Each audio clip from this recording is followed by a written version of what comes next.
This is The Raid, exposing the dark world of America's deportation machine. I'm your host, John Carlos Frey. Welcome to our weekly news update, where every week I'm going to try and bring you 3 stories that you may not have heard of this week. This is from Wired. The Louisiana Department of Wildlife and Fisheries, typically responsible in part for overseeing wildlife reserves and enforcing local hunting rules, has assisted the United States immigration authorities with bringing at least 6 people into federal custody this year, according to documents. The agency signed a memorandum of agreement with Immigration and Customs Enforcement, or ICE, this past May, which gives the Wildlife Agency the authority to detain people suspected of immigration violations and to transfer them into ICE custody. Since then, at least 6 men entered ICE custody after coming into contact or being detained by officers. 2 of the men were known by ICE to have been in the country legally at the time the agency took them into custody. The documents also indicate that at least 1 joint patrol took place in Louisiana Wildlife Management area in which wildlife agencies were accompanied by officers with the Customs and Border Protection and the U.S. Coast Guard. This means that wildlife agencies are now working alongside ICE in protected and preserved areas. LDWF partnered with ICE under the agency's 287G program, named after the section of the Immigration and Nationality Act that enables officers and employees at the state or local level to perform some of the functions of the U.S. immigration officers, such as investigating, apprehending, detaining, or transporting people suspected of violating immigration law. As of December 3rd, exactly 1,205 agencies have partnered with ICE through that 287G agreement. All that does is it deputizes state and local officials as being immigration officers. It does not talk about the kind of training that they need to become immigration officers. Some of the 1,053 of these agreements were signed this year, meaning enrollment has increased by 693% compared to 2024.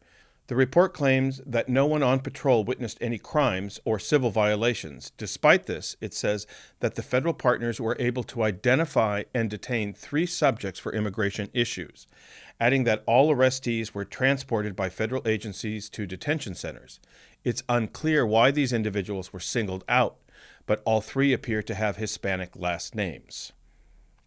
I don't think it takes a rocket scientist to understand that now fish and wildlife agencies are looking for brown people in parks. Given the report's sparse information about the men, it's unclear if any of them have been deported or remain in federal custody. Everybody now is an immigration agent. What this is actually all about is that the federal government gives state and local authorities quite a bit of money to become immigration agents, or this 287G agreement gives these local officials cash. It's not that they want to rid the United States of undocumented or immigrants. It's that their agencies, like the Fish and Wildlife in the case of Louisiana, gets money from the federal government to do this, and it's not cheap. This next one is from Newsweek, and it is disturbing, and you'll see why in a second, but it is indicative of where we're going with immigration policy in this country. The Trump administration is slapping a $5,000 apprehension fee on migrants without legal status, a top Border Patrol official announced. U.S. Border Patrol Chief Michael Banks said that the charge will apply to people apprehended after crossing the border between ports of entry, expanding the financial penalties tied to unauthorized entry. The fee, he said, will be imposed on individuals age 14 and older who are taken into custody after entering the United States unlawfully. The fee stems from provisions contained in the One Big Beautiful Bill Act, which was passed by the GOP-controlled Congress earlier this year. This message applies to all illegal aliens. This is in quotes. This message applies to all illegal aliens, regardless of where they entered, how long they've been in the United States, their current location, or any ongoing immigration proceedings, Banks wrote in a post on X. The bill implements new fees for certain humanitarian protections as well, including a minimum $100 non-waivable fee for asylum applicants, plus an additional $100 for the applications for every year as long as the application remains pending.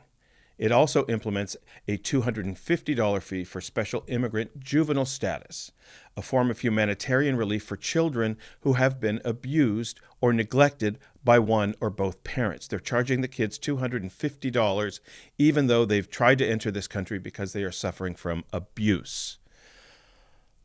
These are immigrants, folks. These are the vulnerable. These are the most vulnerable. Democratic members of Congress have offered a bill to remove the charges to minors, stating that the fees would negatively impact the safety and the legal rights of unaccompanied children seeking refuge in the United States.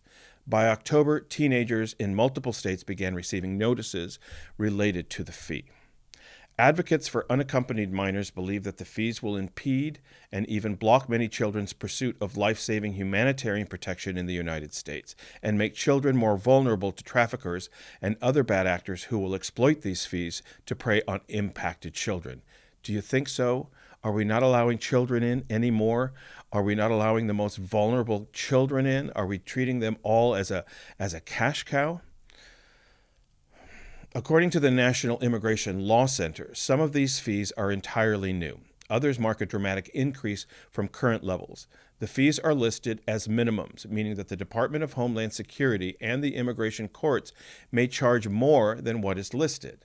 Worse, the law eliminates waivers for many of these fees. You can't waive the fees, meaning many will be mandatory even if the people with dire humanitarian circumstances, such as life-threatening illness. We cannot waive fees for people who cannot pay or who have a life-threatening illness. This is our new immigration policies. What's clear to me here is that immigrants are just no longer welcome, and the administration is making that clear. It doesn't matter who you are, where you're coming from, what you need. I suppose if you're from South Africa, but everybody else is not welcome, and you're going to have to pay through the nose. This is from the Washington Post. If you don't believe that our immigration laws are now about money, this is one story that I think will probably convince you. The Department of Homeland Security recently signed a contract worth nearly $140 million to purchase 6 Boeing 737 planes for deportations, a move that will allow the agency to operate its own fleet after receiving a massive funding increase from Congress.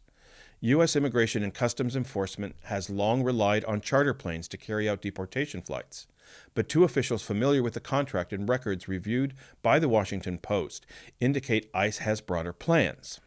They're buying their own fleet to deport people.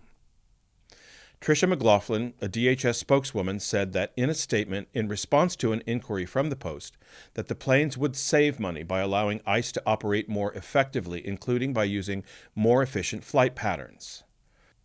You'll get to the corruption or what looks like corruption in just a second here, so just stay with me. Homeland Security Secretary Kristi Noem has indicated that she wants ICE to have its own planes for removals. The Department of Homeland Security contract is with Daedalus Aviation. So the chief financial officer in charge of this new fleet of planes is embroiled in a lawsuit against the Department of Homeland Security for a different company, and that contract with DHS is $1 billion. Thank you for listening to The Raid, available wherever you get your podcasts. For more information about our guests and the subjects we cover, please visit our website at theraidpodcast.org.